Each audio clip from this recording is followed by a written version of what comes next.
បងប្អូនទាំងអស់គ្នាមកមើលពីសកម្មភាពក្នុងការធ្វើខ្លែងឯកខ្មែរយើងណានេះបងប្អូនគឺខ្លែងឯកខ្មែរហ្នឹងគឺធ្វើបាន2ហើយ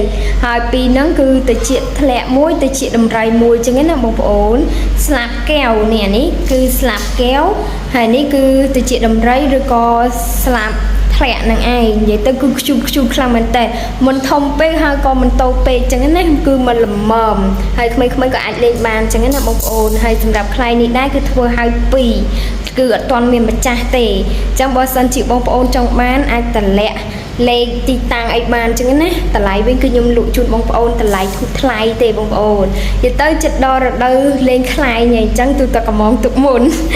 ហើយនេះនៅក្នុងស្តុកនៅតែ2នឹងចឹងណាបងប្អូនហើយបើសិនជាអស់2នឹងហើយបងប្អូនអាចកំងបានប៉ុន្តែចាំរយៈពេលរៀងច្រើនថ្ងៃពួកអីអ្នកធ្វើនឹងគឺមានតែម្នាក់ឯនេះបងប្អូនគាត់កំពុងតែធ្វើចឹងណាទៅមកមើលពីសកម្មភាពគាត់ធ្វើធូរទៅបងប្អូននិយាយទៅគាត់សិតម្នាក់ឯងធ្វើម្នាក់ឯងតាំងពីផឹករហូតដល់យកឲ្យបងប្អូនម៉ោង7ជាងឯណាបងប្អូនអ្នកគ្នាបងប្អូនមិនថាមិនខ្ជូតនេះធ្វើឡើងព្រឹតព្រៀងត្មងណានេះសម្រាប់តម្លៃវិញគឺខ្ញុំលក់ជូនបងប្អូនតម្លៃធូរថ្លៃទេហើយនេះគឺឆ្អឹងតាន់សិតទៅបងប្អូនសពប៉ុណ្ណឹងហើយនេះគឺឆ្អឹងដែលសិតហើយនេះគាត់យើងធ្វើចឹងណាបងប្អូនអង្គដែលសិតហើយបងប្អូនដល់ពេលកាច់ទៅវាបាក់ចេះតែពេលអញ្ចឹងគឺយើងអត់យកទេគឺយើងធ្វើការសិក្សាថ្មីចឹងណាបងប្អូនអត់មានថាបិទការឬអីចឹងទៅដាក់ឲ្យបងប្អូនឬក៏ធ្វើបន្ថែមទៀតទេគឺខូចកពាត់ចោលខូចកពាត់ចោលតែហ្មងបងប្អូនសម្រាប់កណាត់ខ្លែងហ្នឹងគឺខ្ញុំមានលក់បងប្អូន1ម៉ែត្រគឺខ្ញុំលក់ជូនបងប្អូនតម្លៃធូរថ្លៃទេហើយនេះគឺមានគ្រប់ពណ៌អញ្ចឹងណាបងប្អូនបើសិនបងប្អូនចង់បានកណាត់អត់ចង់បានខ្លែងក៏បានដែរគឺខ្ញុំមានលក់ណាហើយបើសិនបងប្អូនចង់បានអាច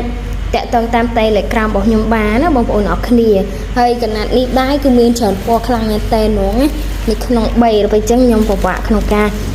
យកវាចាញ់ណាបងប្អូននេះពណ៌កាឈូកពណ៌ខៀវពណ៌លឿងពណ៌ខ្មៅហ្នឹងនៅក្នុងហ្នឹងទាំងអស់អញ្ចឹងណាបងប្អូនចង់ទិញកណាត់ក៏បានចង់ទិញខ្លែង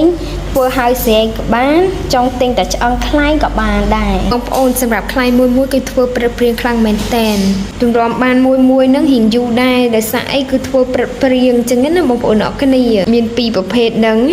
បងប្អូនចង់បានអាមូក៏បានដែរប៉ុន្តែភាគច្រើនហ្នឹងគឺលេងតិចធ្លាក់ហើយនឹងស្លាបកែវសម្រាប់កតុយត្រីហ្នឹងបងប្អូនអរគ្នាគឺខ្ញុំធ្វើក្បាច់រចនាជូនបងប្អូនតែម្ដងណានិយាយទៅគឺ free ឲ្យតែម្ដងធ្វើមកស្អាតជូនបងប្អូនអញ្ចឹងណាបងប្អូន